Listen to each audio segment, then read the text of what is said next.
आज हम कंटिन्यू करते हैं बाला वर्क से आगे और 70 और 71 देखेंगे, आज डिस्कस करेंगे। तो वर्स 70 इज जम्बुक थेर वत्थु। तो बैकग्राउंड कुछ ऐसा है कि श्रवस्ती में एक मर्चेंट थे जिनका एक बेटा जब वो पैदा हुआ तो he had very strange habits. He would only eat dirty stuff, including refuse and all that, in the night. And he joined an Ajivika group. When he grew up, actually, their parents sent him away to an Ajivika group, actually. And उसको एक नाम मिला अम्बुज अजीब का। उनकी आजीवक लोग शायद ascetics थे जो अनयूजुअल काम किया करते थे, तो वो भी उनमें से एक बन गया। He would sleep on the ground, रात को जमीन पर सोएगा, दिन में कुछ भी नहीं खाएगा, कुछ एट द मोस्ट कोई ऑफर करेगा तो जैसे घास का ब्लेड होता है उसके टिप पे कुछ ले लेगा और कोई उतना ही खाएगा, बाकी तो वो रात को जो डर्ट खाता था अपना। लेकिन वो कहेगा कि मैं तो सिर्फ इसी पर सर्वाइव करता हूँ, हवा पे सर्वाइव करता हूँ। पूरा दिन एक टांग पर खड़ा रहेगा और ये करता था। इस तरह के क्रियाक्रम करते थे वो। इस तरह से करते करते 55 साल बीत गए और भगवान ने अपनी दिव्य आंख से देखा कि इसमें पोटेंशियल है सोतापन का। तो उनके पास आए, वो उनके जहाँ पर वो रहते थे। जब वो आए तो शायद बहुत देवगण भी उनके आसपास उनसे मिलने आए हुए थे। और of course Jambu was impressed by भगवान्स पीसफुल डिमीन्योर। इतना शांत सौम्य चेहरा देखकर वो काफी प्रभावित हुए उससे। देवों को देखकर और दूसरे सेलेशियल बीइंग्स को देखकर, उनको ट्रिब्यूट्स देते हुए देखकर उसको ये तो समझ में आ गया कि कोई बहुत बड़ा, बहुत ग्रेट पर्सन है, बीइंग है। तो भगवान बुद्ध ने उसको बताया कि देखो, तुम पूरी दुनिया को भी धोखा दे रहे हो और अपने को भी धोखा दे रहे हो ऑल दिस इयर्स। मुझे आपके जीवन के सारे सीक्रेट्स मालूम है और ये इसलिए हो रहा है क्योंकि एक अर्लियर लाइफ में आपने कश्यप बुद्ध को एक उपासक के यहाँ भोजन नहीं करने दिया। जैसे भोजन प्रस्तुत परोसा गया, आपने उसको जमीन पर फेंक दिया। और यही कारण है कि इस वक्त आप सिर्फ डर्ट खा सकते हैं, आपका वही खाने का मन करता है। फिर उन्होंने धम्मा एक्सप्लेन किया और उसको अपनी मूर्खता समझ में आई। and he became a bhikkhu. That is the story. जम्बुक है और उन्होंने ये वर्ष कहा, मासे कुसुकेन बालो भुंजेय भोजनं न सो संखात धम्मानं कलं अघति सोलिसं। अगर आप हर महीने, एक महीने में एक बार या हर रोज, हर महीने सिर्फ महीने, मंथ आफ्टर मंथ, अब आप अपना खाना सिर्फ इतना ही खाएं जितना कि एक ग्रास के ब्लेड के टिप पर आता हो, तो उस एसेटिक प्रैक्टिस में it's not worth the 16th part of those.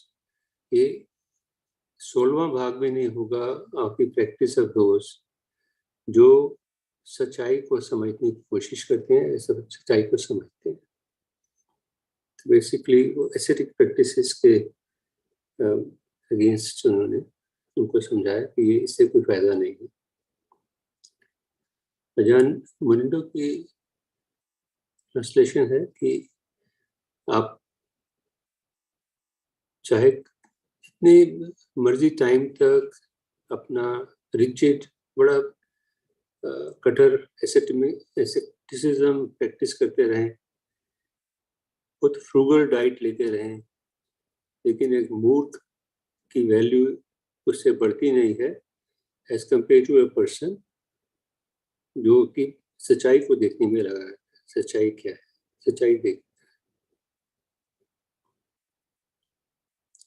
और अजान मोलिंदा की कोई रिफ्लेक्शन नहीं है इस पर, मैंने कुछ अटेम्प्ट किया है, पता नहीं रेलिवेंट है कि नहीं, बट मुझे ठीक जो मेरे समझ में आया आपको प्रस्तुत कर देता हूँ। मुझे इस सिंपल से वर्ड्स में दो मैसेजेस समझ में आए, और एक तो मोरलेस कहानी से आता है कि इविल बिगेट्स इविल। अगर आपने कोई बुराई की है तो बुराई का रिजल्ट तो बुराई ही होता है, और आपको वो सूनर और लेटर उसका कंसिक्वेंस फेस करना पड़ेगा। Will catch up with you sooner then later. और दूसरी चीज जो समझ में आती है कि आप शायद दुनिया को डिसीव कर सकते हैं, धोखा दे सकते हैं with all your external practices and behaviour, लेकिन आप अपनी से सच्चाई नहीं छुपा सकते। आपको सच्चाई तो अपनी सच्चाई तो खुद मालूम ही है, that you know for yourself। आगे मैंने विचार प्रस्तुत किया है कि जैसे हम सब जानते हैं हमारा जो मन है उसमें एक बहुत अच्छी रिफ्लेक्टिव एबिलिटी है, लेकिन हमारी जो मेंटल डिफाइलमेंट्स हैं, जो अशुद्धियां हैं, वो क्लियर सीइंग से, साफ देखने से इसको मुश्किल कर देती हैं। उसको दे कम इन द वे। जैसे कि एक आपके पास मिरर हो लेकिन उस पर खूब डस्ट से जमी हो, it does not reflect well, आप उसमें कुछ देख नहीं पाएंगे। उसी तरह से अगर मन की अशुद्धियां ज्यादा हो तो मन की रिफ्लेक्टिव एबिलिटी बहुत कम हो जाती है। और बेसिकली कहने का मतलब ये है कि आप बेशक एसेटिक बन जाएं या मोनास्टिक बन जाएं या उपासिक रहे, सीरियस उपासक रहे, तो इन एक्सटर्नल फॉर्म से सच्चाई का साफ दर्शन नहीं हो पाएगा। खासकर जबकि मन में बहुत बड़ा टर्मोइल हो, किसी भी डिफाइलमेंट की वजह से, किसी भी अशुद्धि की वजह से, तो हमारा पहला काम यह है कि हम उसको पेशेंटली ऑब्जर्व करें, उसको समझने की कोशिश करें, क्योंकि तभी उसको अपॉर्चुनिटी मिलेगी कि वो अब निकल जाए मन से और डिसॉल्व हो जाए। वो बेसिकली होगा आपकी समझ से। आप इतनी अच्छी तरह से उस अशुद्धि को समझ सकते हैं, उसका कारण समझ सकते हैं। तो जब वो हो जाएगा तो आपके मन में क्लियर विजन राइज होने का काफी चांस हो जाएगा। So this is my humble reflection. अगर आप इससे कोई कुछ कमेंट करना चाहे इसमें, ज्यादा लोग तो है नहीं, maybe I'm sure some of you may have some observation.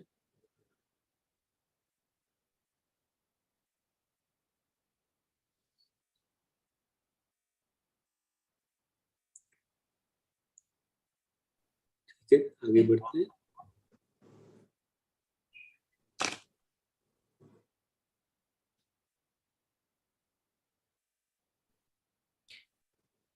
यहाँ पे भगवान बुद्ध ने उनको बताया तो उनको डिफाइलमेंट का पता चला। ये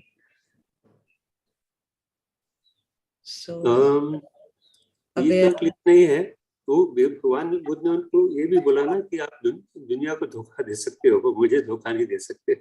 So that means he knew. हाँ, somewhere down the line. Okay. लेकिन he did not perhaps know the reason for why he was like that. शायद भगवान बुद्ध ने उसको ये समझा।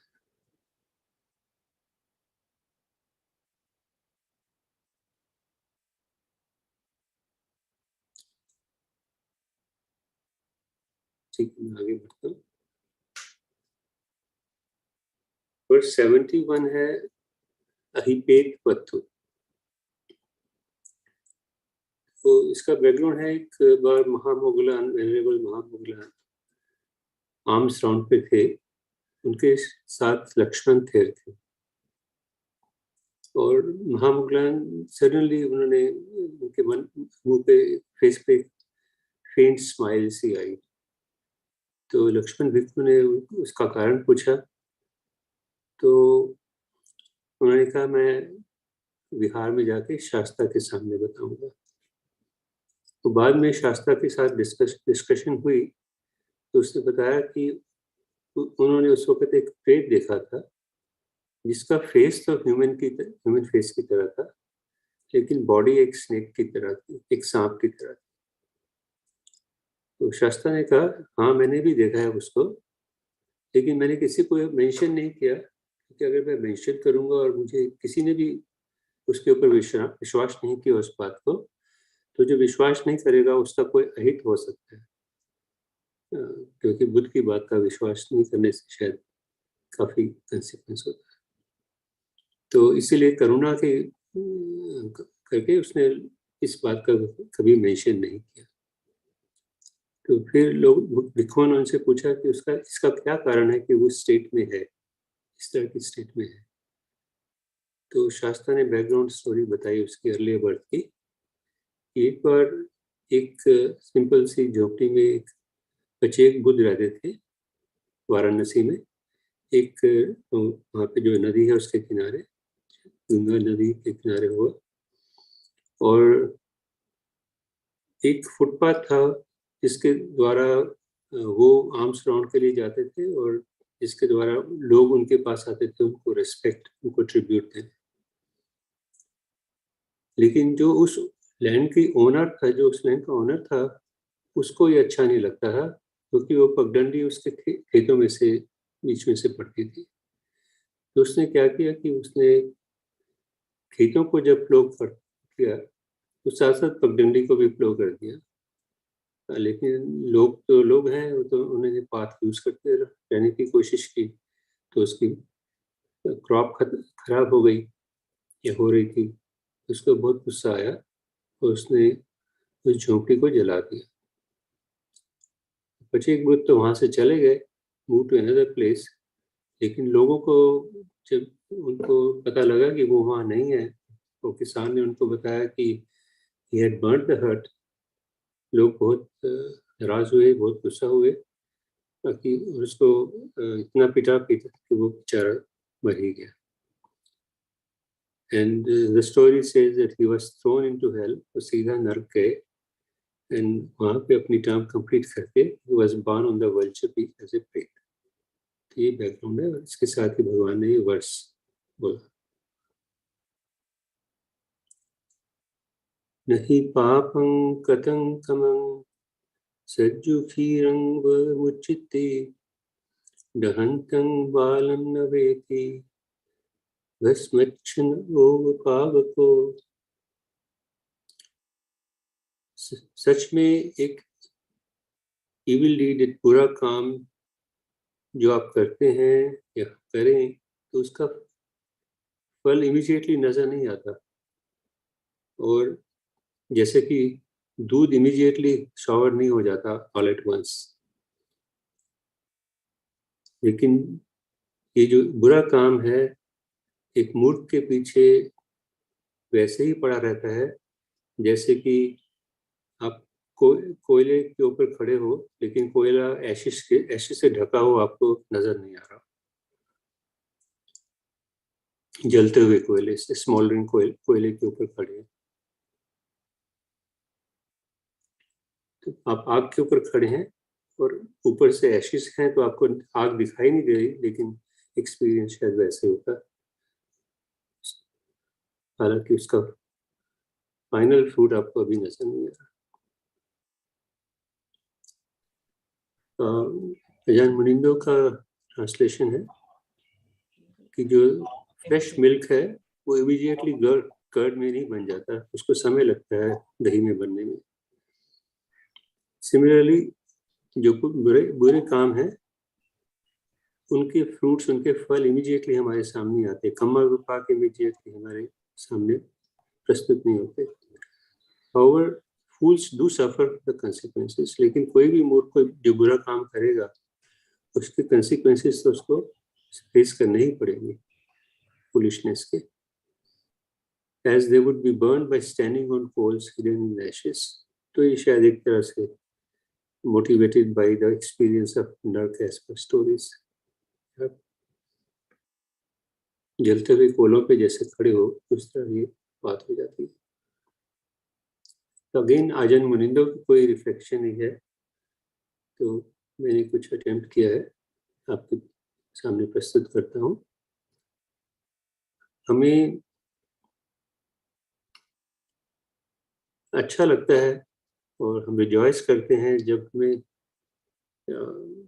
कुछ मिलता है, कुछ गेन होता है या हमें कोई इम्पोर्टेंस मिलती है, और शायद जिस वजह से हमें मिला है, चाहे वो बेशक एक क्वेश्चनेबल मेरिट का काम भी क्यों ना हो, लेकिन जब उस काम का कुछ भी इमीडिएट नतीजा मिलता है तो हमें अच्छा लगता है।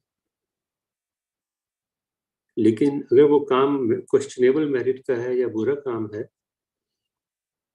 तो ये जो सेंस होती है अचीवमेंट की, it goes to kill whatever little may be left of our moral shame or conscience। उससे हमारी जो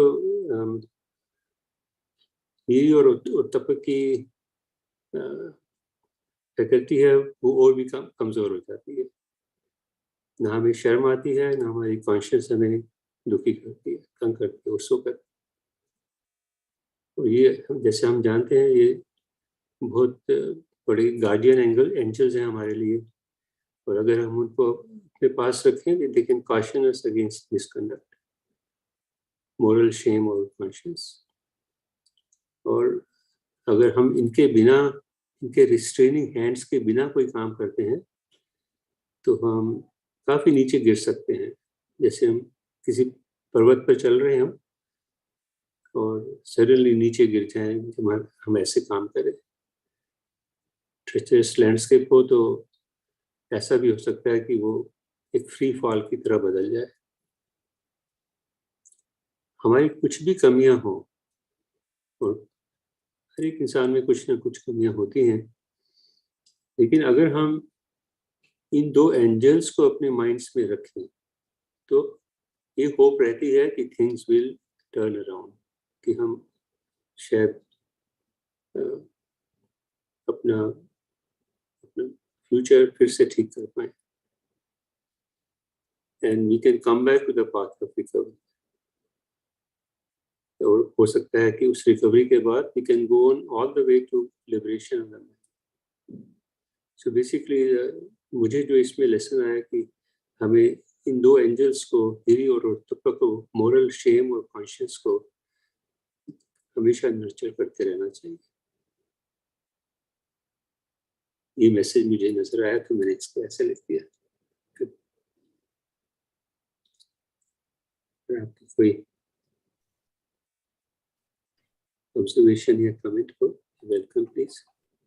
कमेंट नहीं सुरेंद्र प्रसाद जी, अभी मैं यही सुबह सुबह सोच रही थी कि हमारे को जब जब हो रहा है एक्ट, तो हमारे को बिल्कुल पता नहीं चलता कि उसके कॉन्सिक्वेंसेस क्या हो सकते हैं।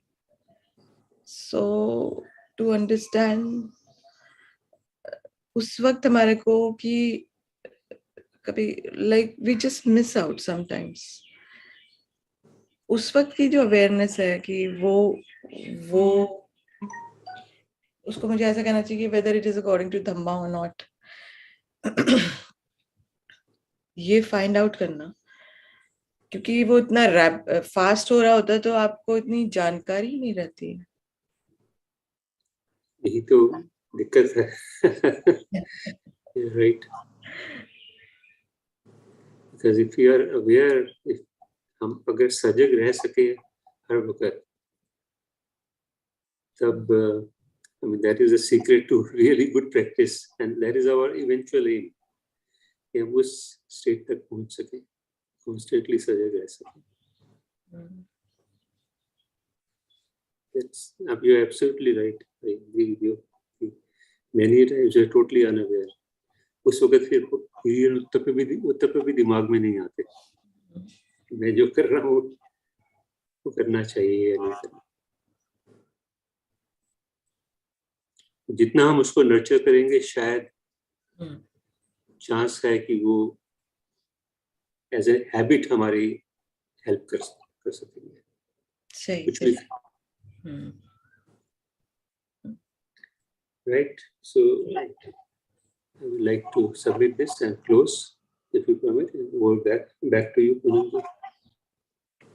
जी, थैंक यू सुरेंद्र प्रसाद जी। इसी के साथ हम थोड़ी देर शांत बैठ करके जो आज सुरेंद्र प्रसाद जी ने बताया उसको थोड़ा कंटेम्पलेट कर हमारे जीवन में कैसे इसको हीरे और उत्तपा को कैसे हम